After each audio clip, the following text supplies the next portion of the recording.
it was just widespread damage. 2 years after Hurricane Laura rode through Lake Charles, there are still signs of her force all around. But the city is beginning to blossom again. A lot of people forget that she was one of the most powerful storms to hit this country since we started recording data 150 years ago. That was enough to be quite a punch in the gut. What followed over the next 9 months were 3 additional federally declared natural disasters. Thousands evacuated for Laura and again weeks later for Hurricane Delta. Over 10,000 people were displaced and about 4,000 have not yet returned 2 years later. That's due to the housing situation.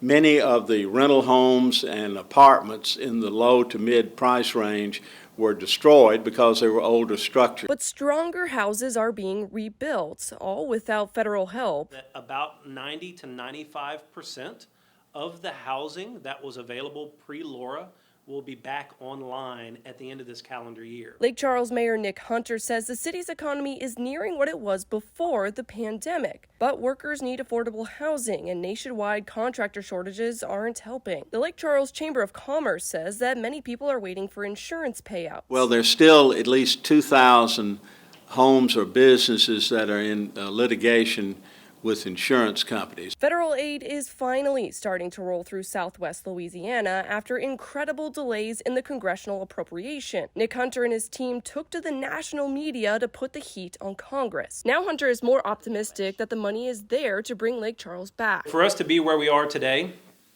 we still have strides to make. There's a lot of blue tarps out there. There's a lot of homes that literally haven't been touched since Hurricane Laura.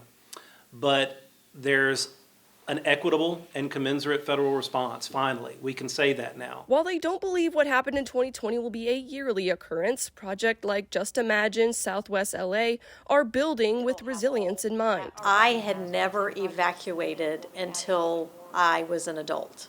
And so the fact that now evacuating is a normal part of life every few years, and in our case in 2020 twice, we have got to pay attention to these. One business has made a full recovery, and in the months it was closed, it served as a place for people to get a hot meal while the city cleared away the damage. Nina Pease is a Lake Charles favorite. When Laura hit, the ceiling opened up and let in several inches of water. Otherwise, the building fared pretty well after being fixed up after a major fire just years before. It was just crazy, and we all really struggled with it, but we had recently rebuilt it.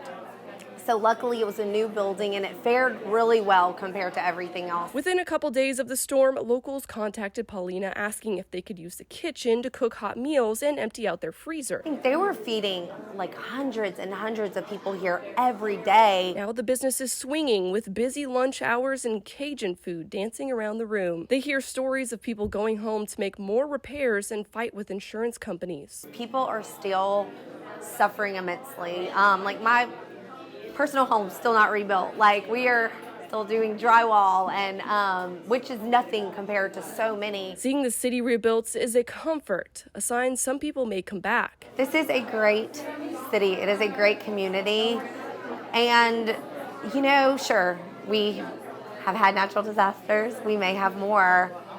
But how we recovered was something that, to me, was nothing short of inspiring. Nikki and her family resolutely stand together in the belief that Lake Charles is a special place. From hot meals together at a table to picking each other up when they are down and always being ready to rebuild if a storm comes calling.